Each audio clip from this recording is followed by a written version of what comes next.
Bonjour à tous, aujourd'hui je vous propose un tuto de révision de l'établissement, la comptabilisation de la CA3 niveau 1. Donc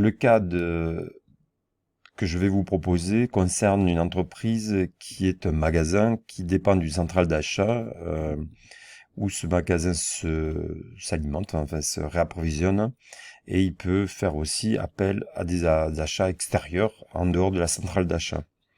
L'entreprise est soumise à une TVA au CA12, c'est-à-dire elle va déclarer sa TVA et télépayer sa TVA tous les mois, et elle tient sa comptabilité au réel. Donc la TVA est aussi établie au réel. Je rappelle juste une chose, en France, il existe quatre taux de TVA, un super réduit, un réduit, un intermédiaire et un taux normal. Le taux normal est de 20% et c'est le taux largement pratiqué. Euh, sur tout ce qui est création de richesse ou autre activité. Le taux de 10 est destiné aux opérations qui relèvent des médicaments ou de la presse. Le taux réduit de 5,5 concerne des produits de première nécessité ou l'énergie. Et il existe un taux intermédiaire de 10% qui avait été obtenu par les restaurateurs, hôteliers restaurateurs, euh, il y a quelques années, suite à une forte demande. Voilà, je rappelle que la TVA est un élément très important du budget de l'État et c'est pour ça il fluctue en fonction des décisions gouvernementales. Alors, cette TVA peut être établie, vous voyez à l'écran le haut de la déclaration CA3, elle est constituée de plusieurs parties, donc une partie déclarative des opérations, une partie concernant les TVA collectées et une partie concernant la TVA déductible, et enfin le solde qui va être ou une TVA payée ou une TVA à se faire rembourser par l'État. Je rappelle que la TVA collectée, c'est une TVA qui est collectée par les entreprises sur leurs clients, qu'ils soient particuliers ou d'autres entreprises. L'entreprise vend ses prestations ou les produits en facturant hors taxe, c'est ce qui va lui revenir, et elle facture la TVA qu'elle va encaisser lors des règlements des clients sous la forme des encaissements de TTC. Et cette partie TVA encaissée auprès des clients va être remboursée à l'État. Inversement, l'entreprise achète des biens et des services à d'autres entreprises et à ce titre-là, elle va elle aussi payer la TVA puisqu'elle va payer les factures TTC, elle va les recevoir avec un montant hors taxe et TVA qui est facturé par le fournisseur. Elle paye le montant TTC. Mais par contre, cette TVA réglée à notre fournisseur, eh bien, va devenir une TVA déductible. C'est-à-dire que l'entreprise, en quelque sorte, se fait rembourser la TVA qu'elle a réglée auprès de ses fournisseurs. Donc, en fait, c'est une chaîne entre entreprises. Quand on collecte de la TVA, on doit la rembourser à l'État. Et quand l'entreprise a payé de la TVA à quelqu'un, eh bien, elle se la fait rembourser. Et ceci, dans le cas que je vous présente, se fait chaque mois euh, en utilisant la CA3. Alors, j'ai cette entreprise qui est magasin nous a proposé un extrait de sa balance des comptes demandé pour le mois en question. C'est-à-dire ici le mois de juin N. Cette balance des comptes, elle est évidemment partielle, puisqu'on va pas imprimer, on va pas demander au logiciel d'imprimer l'ensemble des comptes de l'entreprise, puisque ne sont concernés par la déclaration que les comptes de TVA et les comptes de produits, éventuellement compte de charge et les comptes de produits. Pour faire la déclaration CA3, on peut avoir une balance, un extrait de balance des comptes pour pouvoir l'établir, ou alors on peut utiliser un tableau de relevé des opérations, notamment quand il y a des problèmes de TVA sur les encaissements. Donc je vous montre à l'écran, on va avoir des informations sur les ventes, des informations sur les achats et autres opérations. Voilà, donc deux modèles d'information, de sources d'information pour faire cette déclaration à TVA. Alors rapidement, je peux reprendre un peu la structure de la déclaration de TVA. Mais dans une première partie, dans le partie A, on va avoir des cases informatives. C'est-à-dire, on va dire, attention, on a fait tant d'euros de vente, tant on a réalisé des opérations intracommunautaires pour tant de valeurs, et évidemment ici au mois de juin. Donc on voit qu'on a un grand nombre de lignes, mais ces lignes sont informatives. Dans la deuxième partie, dans la partie haute du grand B, eh bien, on va déclarer la TVA collectée, c'est-à-dire que la TVA qui a été collectée auprès de ses clients, en déclarant les bases hors taxes de l'opération et le montant de TVA, en détaillant quand il y a plusieurs taux applicables.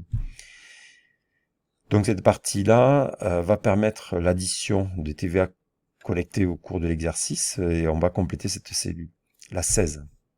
En dessous de la 16, vous allez retrouver la 7C, 17, 18, qui sont des informations. C'est-à-dire dans la valeur que vous allez noter dans la cellule 16, il y aura des TVA sur importation, des TVA issus des acquisitions intracommunautaires, et donc là, vous aurez à renoter des informations informatives. Ensuite, l'entreprise a payé ses fournisseurs TTC, et donc à ce titre, elle peut déduire des TVA qu'on va appeler TVA déductibles. Eh bien, on va les déclarer en dessous du solde de la TVA collectée dans différentes lignes, TVA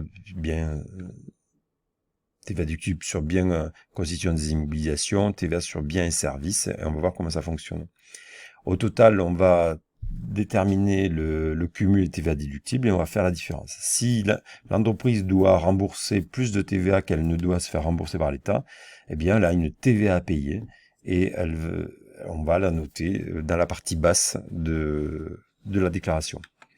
Cette TVA à payer s'appelle la TVA à décaisser. Une fois qu'on a fait la déclaration, on peut comptabiliser l'opération pour apurer, solder les comptes de TVA qui servent en fait pour le calcul.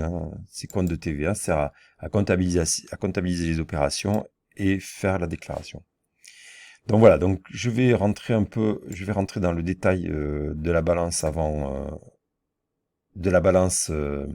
qui a été établie du 1er juin au 30 juin. Je vous rappelle que la balance va pour chaque compte de l'entreprise, chaque compte qui a été utilisé pendant le mois, eh bien on va avoir la totalité des mouvements. Donc ici on voit sur le premier compte qui est de 56,2 la TVA déductible sur immobilisation, eh bien on voit qu'on a comptabilisé au total 456,69 TVA déductible. Alors on ne sait pas si c'est en plusieurs fois ou une seule fois. La balance nous donne des soldes. Donc ici il n'y a pas eu d'opération de crédit, donc on a un solde débiteur. On va retrouver différents types de comptes. Ici, dans cette balance, on n'a pas apuré les numéros de compte qui n'avaient pas été mouvementés dans l'exercice. À partir du moment où il n'y a pas d'information, c'est qu'il n'y a pas eu de mouvement sur ces comptes-là. Par contre, ici, on voit NC non communiqué, ça veut dire que vous n'avez pas besoin d'avoir l'information. Voilà, donc tous les informations dont on va se servir sont celles pour lesquelles on voit un solde débiteur ou un solde créditeur.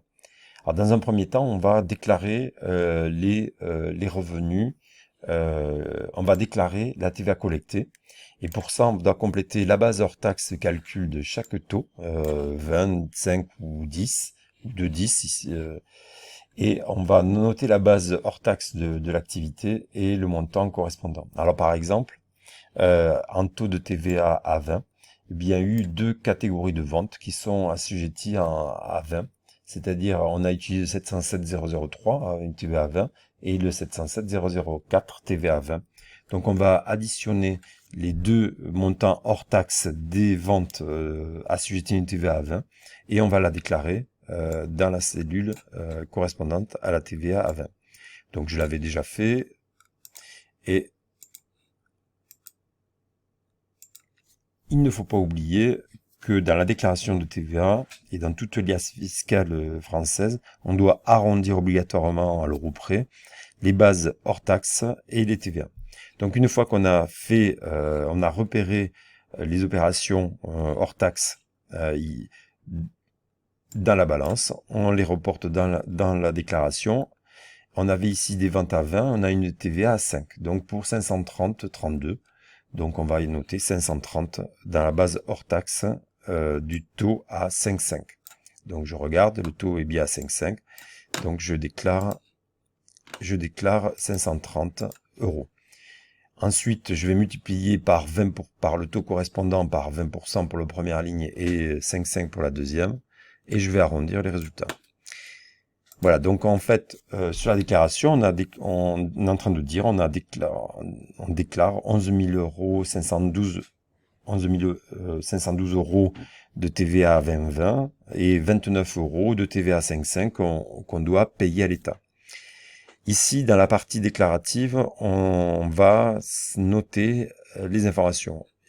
Pour le moment, dans ce cas simple, on doit juste dire, eh bien, j'ai fait tant de ventes, et ces ventes réalisées, eh bien, c'est 57 561 plus 530. Au total, j'ai fait 58 091 euros de ventes hors taxe, tout taux confondu, pendant le mois. Ensuite, il n'y a pas d'autre opération dans cette entreprise pour ce mois-là. On va calculer la TVA collectée. C'est-à-dire, on va juste faire l'addition des TVA dus qui apparaissent au-dessus. Voilà, on verra le détail un petit peu plus tard en fonction des différentes opérations un peu plus complexes. Il n'y a pas eu de TVA d'autoliquidation, il n'y a pas eu d'acquisition intracommunautaire, il n'y a pas eu d'opération à destination de Monaco. Donc, a priori, l'entreprise doit 11 541 euros à l'État qu'elle a collecté sur ses clients. Cependant, elle a fait des dépenses, elle a payé de la TVA à des fournisseurs, donc elle va pouvoir déduire. En premier lieu, eh bien on repère que l'entreprise a fait des achats d'immobilisation, puisqu'on a une TVA déductible sur immobilisation de 456,69, donc on va arrondir à 457. Donc, dans la ligne TVA déductible sur immobilisation, on va retrouver 457 euros. Elle a comptabilisé d'autres TVA déductibles, puisqu'elle avait de la TVA déductible à 2,10 pour 203 euros, et de la TVA déductible pour 120 2,10 et de la TVA déductible à 5,5 pour 120 euros. Également, elle a déduit de la TVA au taux de 20% pour 5045,23. Donc on va additionner toutes ces TVA déductibles et les arrondir. Donc on va faire 203 plus 120,20 plus 5045,23 et on arrondit le montant. Voilà, lorsqu'on additionne ces trois TVA déductibles, eh bien, on va les déclarer. On trouve le montant suivant, 5 368 euros. Et on va le déclarer dans TVA déductible sur autres biens et services. Une fois qu'on a complété les différentes parties, eh bien, on additionne le montant de la TVA déductible et on obtient le montant que l'on doit, entre guillemets, se faire rembourser par l'État. Bon, il s'avère qu'on doit 11 541 euros à l'État, que l'État nous doit 5 825 euros. Eh bien, en fait, c'est un solde. Donc, l'entreprise a pour TVA due un montant de 5 716 euros. TVA collectée moins TVA déductible. À partir du moment où elle doit 5 716 euros, ben, elle n'a pas d'autre choix que de la payer. Et on va reporter le montant total à payer, 5 716 euros. Le paiement se fera automatiquement après télédéclaration à la date limite de paiement que l'entreprise doit respecter tous les mois et qui est fournie par l'administration fiscale. Et elle doit, du coup, une fois qu'elle a fait cette télédéclaration, on doit comptabiliser la TVA. Alors ça, on doit passer dans des opérations diverses, ou s'il y a un journal spécifique, il peut être utilisé. Et pour cela, on va solder les comptes de TVA qui ont été utilisés pour faire la déclaration. Parce que maintenant, On avait le détail des TVA déductibles à se faire rembourser, on avait le détail des TVA collectés à se faire rembourser, à payer, et bien on va solder les comptes. Donc ici, on voit qu'on avait de la TVA déductible pour 456,69, 203 pour l'autre TVA, et 5045 en TVA,23 en TVA déductible. Donc ce sont des soldes débiteurs, donc on va les comptabiliser au crédit pour pouvoir solder le compte. Solder de compte. Et là, de la même manière, la TVA collectée, on devait 29,17 et 11 512,31. Eh bien, on va solder ces comptes-là. Donc, les comptes TVA collectés, on va les débiter, et les comptes de TVA déductibles, on va les solder. Et là, on n'utilise pas des arrondis, on va utiliser les vraies valeurs si on les a, pour passer l'écriture. Alors, les comptes de TVA déductibles collectés vont se retrouver au débit, et avec les comptes exacts, 29,17 pour la TVA 5,5, 11 512 pour la TVA 20, et on va retrouver les comptes de TVA déductibles, donc les IMO, TVA de 10, 5,5 et 20. Au niveau de la TVA à décaisser, c'est-à-dire le montant qui doit être payé à l'État, on va reporter le montant de la déclaration, le montant final relevé sur la déclaration. Et quand on fait le contrôle entre débit et crédit, on se rend compte qu'il y a des petits écarts dus aux arrondis. Donc moi j'ai fait la fonction somme TVA collectée, j'ai trouvé 11 541,48 et l'ensemble des comptes crédités 11 541,43. Donc j'ai un écart de 5 centimes. Cet écart de 5 centimes, on peut pas le conserver puisque le logiciel refusera de clôturer l'écriture. Donc ici j'ai un montant plus élevé au débit qu'au crédit, donc c'est 0,5, je dois le noter ici, en 0,05 pour solder l'écriture. Ces écarts d'arrondi sont comptabilisés lorsqu'ils sont au débit par le 658, produits divers de gestion courante, et lorsqu'ils sont au crédit, c'est un... cet écart d'arrondi doit être comptabilisé au débit, eh bien c'est un 658 charges diverses de gestion courante, et lorsqu'il est au crédit, c'est une forme de gain, 758 produits divers de gestion courante. Voilà pour une première révision de la TVA niveau 1. J'espère que ce tuto aura pu vous permettre de réviser. Merci.